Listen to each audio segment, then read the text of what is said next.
Hi brothers and sisters, Rasta Vida here. If you're new to this channel, click subscribe, walk with me as I take you into the classroom of the Ruach HaKodesh as we learn higher, deeper and stronger revelations, confirmations, informations, revelations as I like to call it. I had a dream last year. I'm gonna jump straight into it, and just like a cake, baking a cake, you have the raw ingredients, you have the mixing process of how it all comes together, and then in the end is the cake with the cherry on top, with a full revelation, full understanding. Bible scriptures will be attached below. Feel free to drop down in the comments anything that you would like to confirm, as well as, the Bible scriptures itself. So let's jump in. We're a new family. We're the spiritual family, and let's get connected. So the dream was on the 25th of May, 2023. Anybody that knows and understands the Hebrew calendar, this dream happened on the 49th towards the 50th day on the Omer count. So this was actually the last day of Shavuot. Now, I don't know if anybody knows, but King David actually died this day. So when King David, he got to finally meet his king, Yeshua HaMashiach. The dream was at 1:03 a.m. And the reason why I make note of my time when I have the dreams or visions is because Yahweh created everything so perfect. Numbers, the days of the week, just creation itself. There's numbers, there's direction, there's colors. It all forms together to get a full, deeper, more descriptive revelation behind it. So the dream was, me and a group of people were sitting around and waiting on a grass hedge. It looked like there was a grassy slope near a shopping center or a shopping mall, depending where you're at and how you say it, it's the same thing. It was on the right hand side, so in the south direction. Now the reason why I'm making note of this is because this also has a spiritual meaning in the spiritual dimension between heaven and earth as well, and I'll explain later. We were talking about the New Jerusalem church. I laughed and I said, this is twice now that I've heard about it. The clouds were moving and active in the sky, and as I looked to my left, which was a north direction, I saw a red laser pointer from the sky to the ground. It was getting closer and bigger, and I shouted, "Look at that!" as I stood on my feet. Then a rainbow hologram of an angel appeared, and we were amazed. Now I know this angel is actually Elijah. His angelic name is Sandalphon. In the spiritual realm, his angelic name when he went to heaven is Sandalphon. So that's Elijah's angelic name, okay? The reason I'm repeating that is because I know this, because he told me this, okay? So you're gonna start to understand more of a spiritual dimension from the Ruach HaKodesh, things that are outside the realm, but that's how the Ruach HaKodesh works, okay? So, and we were amazed. He was little in size, but mighty in form. He had something in his hand like a little book. He pointed and pointed again for us to look. And as we looked to the right, which is now directly in front of us in the east direction, Yeshua appeared. Now, Yeshua will always appear in the east direction, multiple reasons. The Garden of Eden is located in the east side. It's written in the Bible. Anywhere you go around the world, if you look east, it will always point back to Israel. Yeshua is the door between heaven and earth through the Garden of Eden, that is in the east direction. He will always show himself through the east direction. So that's always important to know. We were all stunned. Yeshua was a fiery, glorious outline and was walking towards us. We were all celebrating, and I was squealing and shouting with joy. We were all saying in a tribal chant. Now, it was like there was about 20 to 50 people that were sitting on this grassy slope, and we went into this tribal chant when Yeshua appeared, and it sounded exactly like this: Yeshua, Yeshua. He kept walking towards us, so fiery and glorious like a king. He was fire. I have never seen Yeshua HaMashiach like this. He has shown himself to me multiple times in different transfigurations of who he is.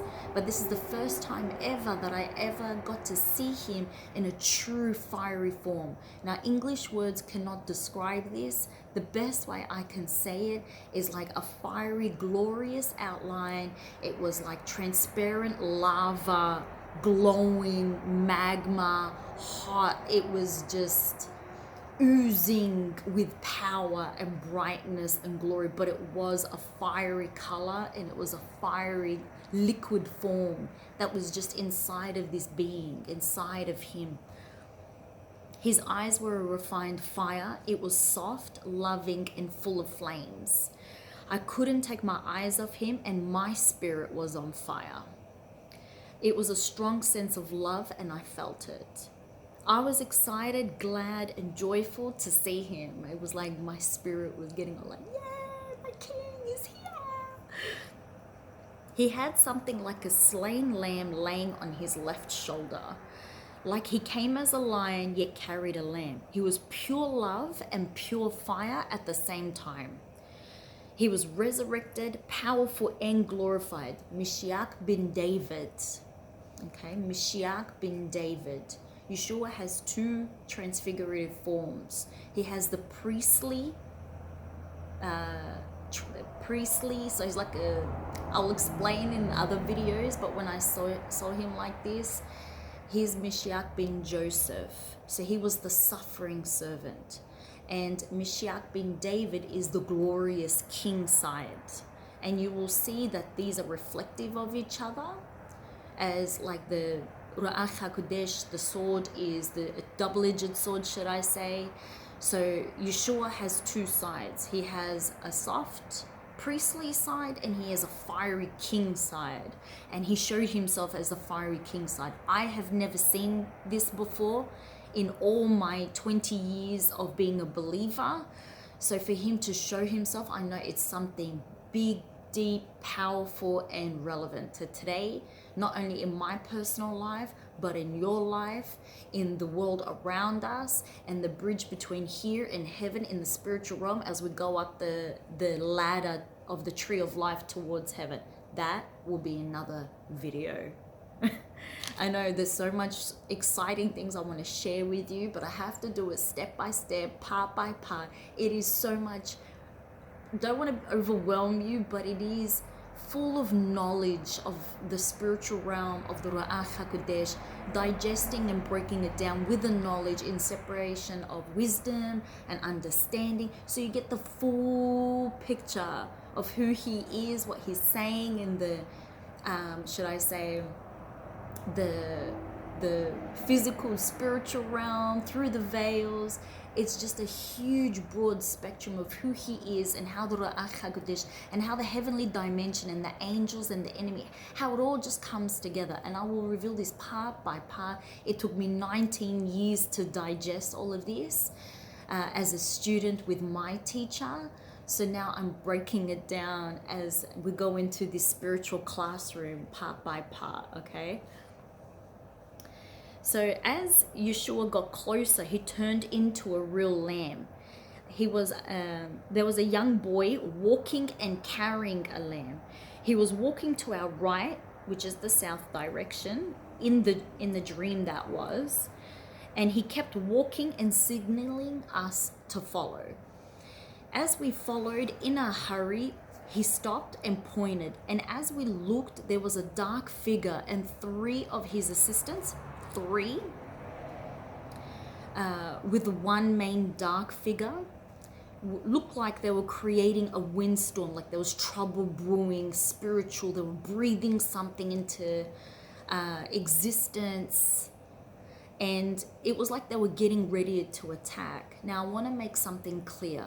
I had this dream 5 months before the attack on Israel on the 7th of October. And I knew something was brewing. I did not have the full revelation to digest what was going on, but now I do. And because half of it has come to pass, I can explain it, I can reveal it, and I can also confirm the start, the middle, and the end. This happened 5 months before the attack on Israel. And I'm telling you from now, those with spiritual eyes that are spiritually mature will know that this is an inside job between the seed of the woman, the seed of the beast, between the believers, the non-believers, between the enemy and the church itself. Big revelation there. The Israel manifestation is an inside job. Not everybody in Israel believes in Yeshua, and not all the Palestinians are Hamas. Okay? There's a spiritual chasm that's manifesting in the physical that is happening right now. The main guy, the leader, had a full iron armor. Now that was the Antichrist spirit. You couldn't see his eyes. It was just a black screen, and he had an iron helmet. He had iron armor, and it was so dark. There was no soul. He had, he was lifeless. He was like an empty void, black hole and black soul of a being within armor in order to contain his form. Okay? Now the 3 assistants was going back to, if he's the Antichrist spirit, that means the 3 assailants or the enemy were the 3 enemies that were manifesting the windstorm towards Israel. That is Hamas, Hezbollah, Houthis. Now the Antichrist spirit, telepathically, when he went like this to them, he said to them, go and do what you do. Go and do what you have to do. So he actually gave them instructions, so meaning it was pre-planned. The enemy pre-planned.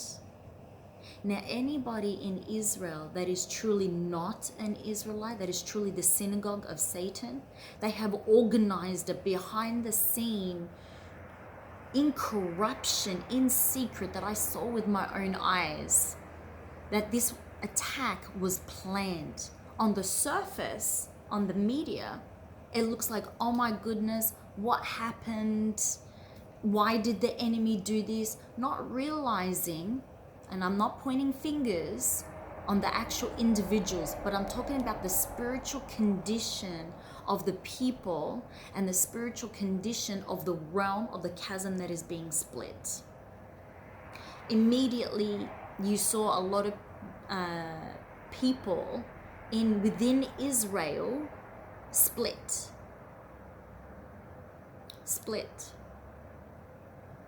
Because a lot of them have not come to Christ yet.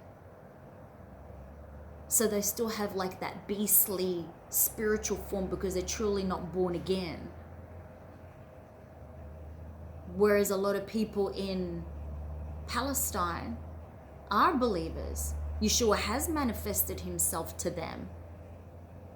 But not all of them are Muslim.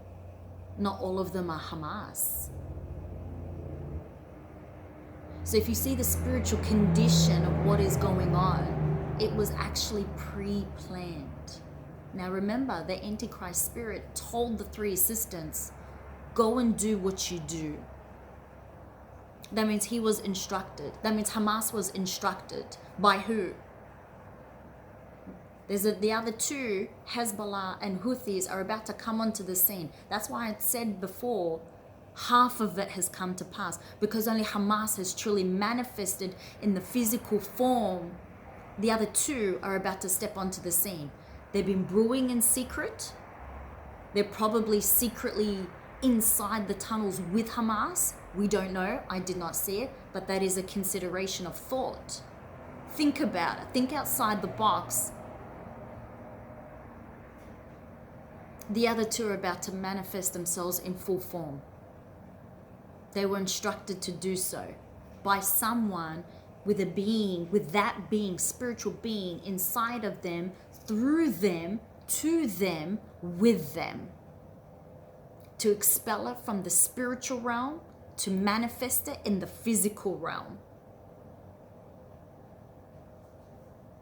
The people were running and screaming, and the figure was about to cause trouble. This was taking place in the south side of me. I'm going to explain what the south side means when I get there. The boy and the lamb pointed again and gestured to pray. And so we did. So as a team, and I stretch that out because we as the body of believers, we're a team, we're a family, we're an army of soldiers, and we act like it, we talk like it, we pray like that. That's how it's meant to be, that's how it's supposed to be. Okay? We all started praying in English and tongues. Now just FYI, tongues is the only language demons cannot understand. Just to let you know. We took our position in a secret agent form and prayed in tongues and lifted our hands against the enemy. Now, why did the family pray in tongues? Because like I said, it is the only language that the devil himself or his minions, they cannot understand it. So when we pray in spiritual warfare, tongues is excellent.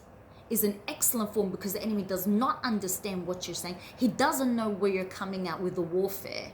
And it's easy and it's awesome and it's extravagantly powerful when it comes to spiritual warfare. So I encourage you to speak in tongues a lot when you pray, because the enemy he can hear you, but he cannot understand you. Even if you don't understand your own tongues, it does not matter. The Ruach HaKodesh understands what you're trying to say through to the spiritual realm, to the VIP hotline of Adonai himself, of Yeshua HaMashiach himself. Okay? And then I woke up. So, I'm just turning a page here. So like I said, okay, that was the dream, but now I'm going to go through the scriptures and break down what the elements in the dream meant. If you know more and you would like to expand more, please put it in the comments as well. But to my understanding, this is what the Ruach HaKodesh told me, taught me, revealed to me, and it will come together. So like I said, again, that this was 5 months before the 7th of October. Now on the pagan calendar, in the evil calendar, 7th of October is actually a day of harvesting. It's not ironic or a coincidence that the 103, meaning the 1:03 a.m. time that I had this dream, 103 in Hebrew means harvest. So as the enemy planned a deathly harvest of sacrifice that day, Yeshua HaMashiach was standing by to harvest the souls in the realm. Yeshua knew that the enemy was planning this. He told me and he showed me. He said, look what the enemy is doing. As the enemy was planning a great harvest of sacrifice, Yeshua was standing beside, on the east side, to harvest the souls that he knew was going to be killed, and he just took them to heaven. Why do you think so many got slaughtered that day? The left, the north side, it means judgment. That means spiritual warfare. He was brewing, the enemy was brewing spiritual warfare. Yeshua was showing me the spiritual warfare. It was a storm, it was a wind, it was a tornado. There was just it was a big attack getting ready. And the people were running and screaming because he was launching something. And what did Hamas do when they came on the parachutes? They launched a wind attack. When they came down on the parachutes and they slaughtered the many Israelites at that dance festival, it was a wind attack. They came from the air. Okay? The right and south direction, it means the spiritual manifesting into the natural. So when I saw this dream, Yeshua was showing me that this is about to manifest in the physical. Okay? South means, on the holy side, it means wisdom. The unholy side, it means foolishness. So there was a division of spiritual, physical manifestation of wisdom and foolishness. Okay? Yeshua coming from the east, it means door. Now, everybody is knowing and it's being revealed that the last digit on the Hebrew calendar, the last digit on the Gregorian calendar is the number 4, which means Dalet. It means door in Hebrew.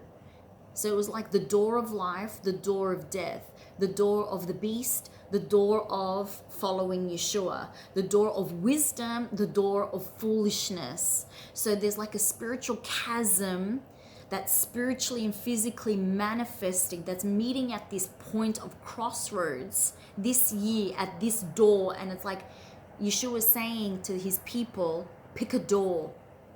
Pick a door. Do you want to walk in wisdom?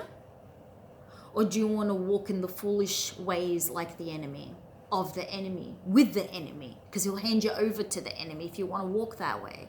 But if you fear Yahweh, you fear Yeshua, that's wisdom. Remember, the Bible says fearing Yahweh is the first step of wisdom. The east also represents the law of Moses. The east also represents the law of Moses regarding blessings or cursings. Okay? Malachi 4:4 talks about this. There's a chasm that's taken place. I'll read Malachi 4:4. And this is what it says. Remember the law of Moses, my servant, which I commanded him in Horeb for all Israel with the statutes and judgments. There's statutes and judgments that are taking place this year. There's a spiritual chasm. There's a spiritual chasm. There's going to be a division that is going to be seen from the spiritual and the physical. This year, it's happening. It's happened, started Shavuot. But the manifestation in the physical has happened since October.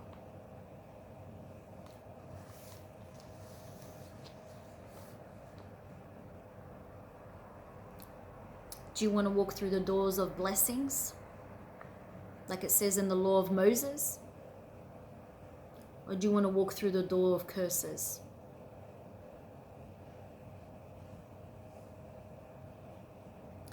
The book in the dream means knowledge. And the knowledge is very important because it combines the wisdom and understanding. It gives you the full picture of who Yeshua is. It completes the full mystery of who he is, of what's going on. Knowledge. Knowledge is power against the enemy. When you know your Yahweh, when you know the spiritual realm, when you know the Ruach HaKodesh, when you know your King, it is power against the enemy. Okay? The boy represents new beginnings. So this spiritual chasm that's taking place is going to cause new beginnings, because it will be this door or that door. And the reason why there's a number 4 in both calendars is because one's spiritual, one's physical. There's an alignment of chasm that's happening because things are starting to manifest physically. Things are starting to manifest spiritually. So the two doors represent double blessings, double rewards, or double curses, or double judgments. There's a double that's happening right now. And this is the transition. This is what's happening. So as Elijah said, if you want to follow, and Moses said it too, if those who want to follow Yahweh, come on this side. Those that want to worship other gods, there. And there was a chasm that took place, and there was death affiliated. There was death associated with it.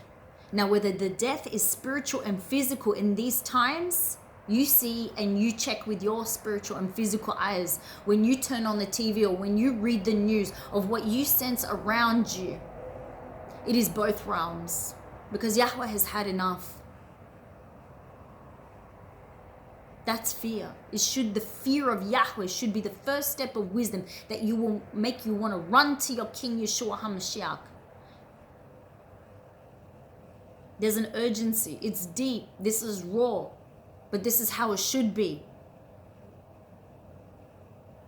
This is truth. The truth shall set you free.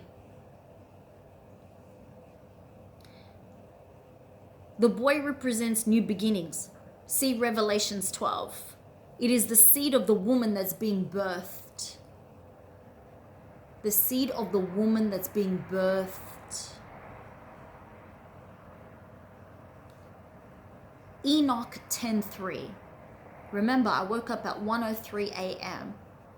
And do not disregard the book of Enoch. Enoch had pure understanding. Enoch had pure understanding of the spiritual realm between good and evil, as he was escalated and elevated above to truly understand from beginning to end of creation and the spiritual realm in between.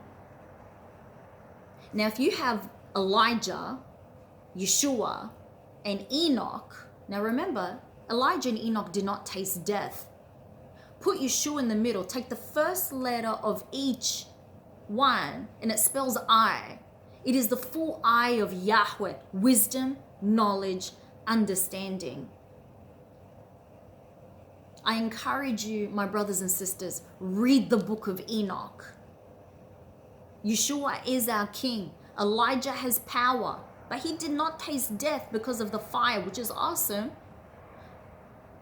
But read the book of Enoch. He stands on the other pillar. And together there's a full revelation and knowledge when put together of the eye of Adonai, the eye of Yahweh. It will open your eyes in the physical and spiritual dimension a lot more. It's educating, it's spiritually educating ourselves as believers. We cannot just stick to one part of the Bible. And when I say that, there's a lot more resources that have Yeshua in the picture, but people's eyes haven't been opened. They don't preach that in churches because they're just limited to the religious way, not getting into the winds of the Ruach HaKodesh, the dimension that just opens up the mind, heart, body, soul, and spirit to its full form, the full absolute truth in the mind, heart, body, soul, and spirit, in the physical and spiritual realm, between heaven and earth. And we're going to start opening these up. It's going to rattle some things, but it's going to set you free. It's going to set you free because the truth shall set you free. So I encourage you, brothers and sisters, read the book of Enoch. And look how this, Enoch 10:3, let me read it to you and see how it coincides and connects with this. And by the way, yes, the Ruach HaKodesh did tell me to use Enoch 10:3 as a resource. And I do. And I do. I match it with the Bible. I bring it together because I want a bigger picture of revelation. I want more detail, not just one sentence.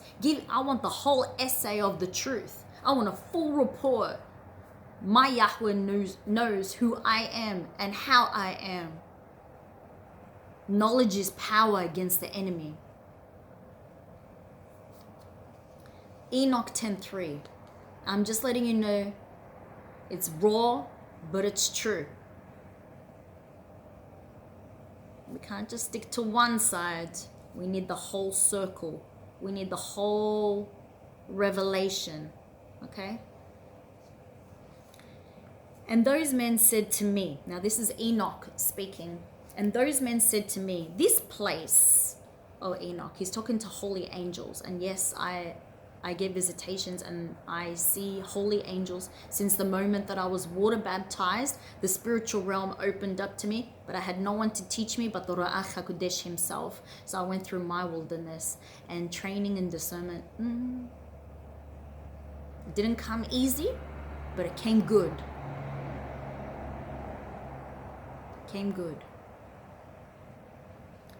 And those men said to me, this place, or Enoch, is prepared for those who dishonor Adonai, who on earth practice sin against nature, which is child corruption after the sodomitic fashion, magic making enchantments, and devilish witchcrafts, and who boast of their wicked deeds, stealing, lies, slander, envy, bitterness, hatred, fornication, murder, and who are cursed, steal the souls of men, who seeing the poor take away their goods and themselves wax rich, injuring them for other men's goods, who being able to satisfy the empty made the hungering to die, being able to clothe, strip the naked, and who knew not their creator and bowed to the soulless and lifeless gods, who also built hewn images and bowed down to unclean handiwork. For all these is prepared this place among these for eternal inheritance. The door of Yeshua leads to life. The door of the enemy, of the beast, of the Antichrist leads to this place. Enoch 10:3. I encourage you to read it. I encourage you to read it. That is the other side of the realm, the bad side, where people can end up if they don't repent from their evil, wicked ways.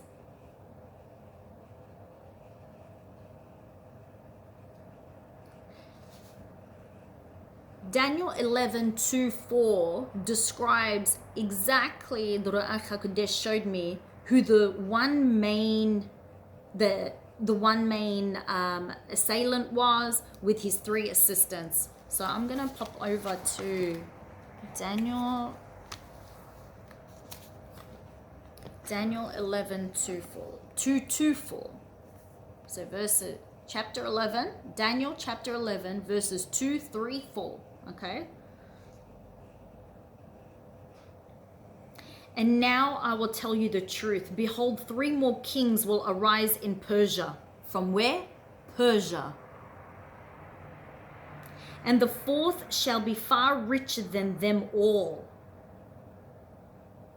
Now, if the 4th one gave instruction for the 3, of course he was the richer one. So who's funding Hamas, Hezbollah, and the Houthis? Who's funding them? He's far richer. He's funding it all. There's someone. By his strength, through his riches, he shall stir up all against the realm of Greece. The Persians were controlling, is the spirit of control, and the spirit of Greece is lawlessness. Now the devil, remember, is described as the lawless one. Then a mighty king shall arise, small k, king, who shall rule with great dominion. That's that spirit.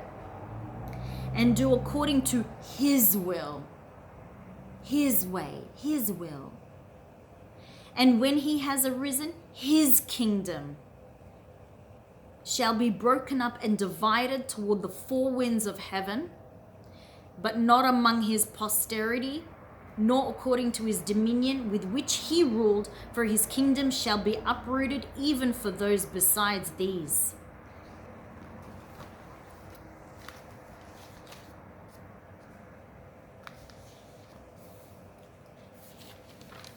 Yeah, pretty deep and intense, and we're just getting started on this YouTube channel. Let's keep it real. Let's keep it real. So like I said, the leader had a Greek spirit, lawlessness. That's the Antichrist. I'm not saying the Antichrist is Greek. Maybe, could be, don't know. Wasn't revealed to me, so I'm not going to assume. We do not assume. We do not go by our thoughts and feelings on this channel. We speak the absolute truth from the Ruach HaKodesh, okay?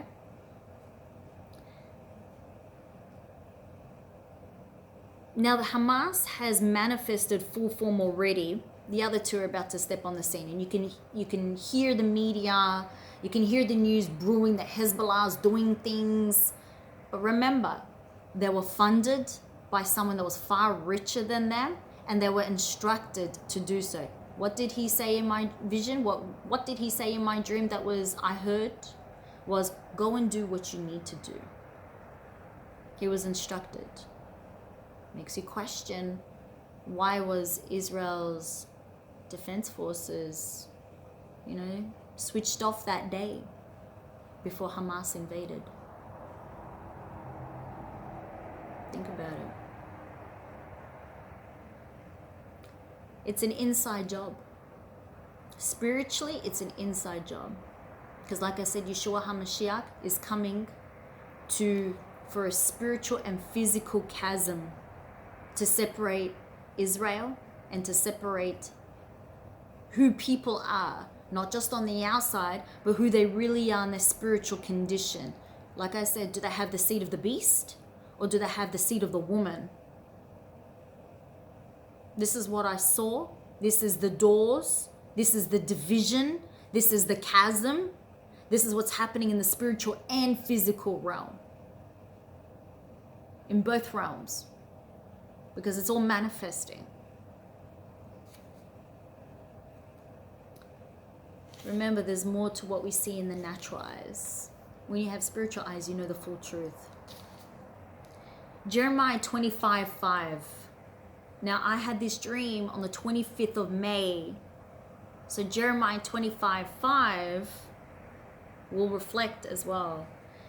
And they said, repent now every one of his evil way and his evil doings, and dwell in the land that Adonai has given to you and your fathers forever and ever. Revelation 10:1-7. I'm going to write all these up, but I have to read them so we can read them together.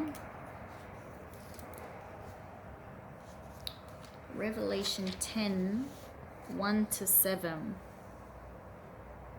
Okay, this is describing the angel that I saw. The little angel, but mighty in form, okay? I saw still another mighty angel coming down from heaven, clothed with a cloud, and a rainbow was on his head. His face was like the sun, and his feet like pillars of fire. He had a little book.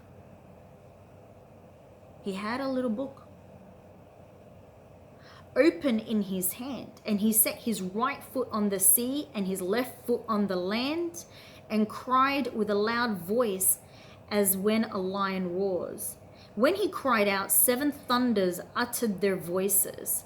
Now when the 7 thunders uttered their voices, I was about to write, but I heard a voice from heaven saying to me, seal up the things which the 7 thunders uttered, and do not write them.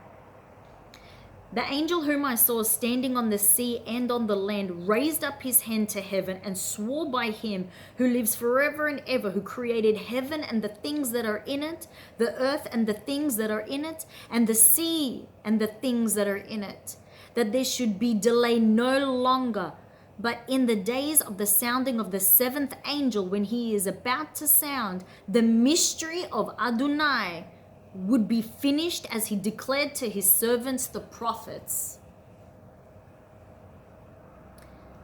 That angel is Elijah, and his angelic name is Sandalphon. I've seen him. He is the tallest angel. He is the tallest angel. Like, he reaches up high into heaven. But he's little in form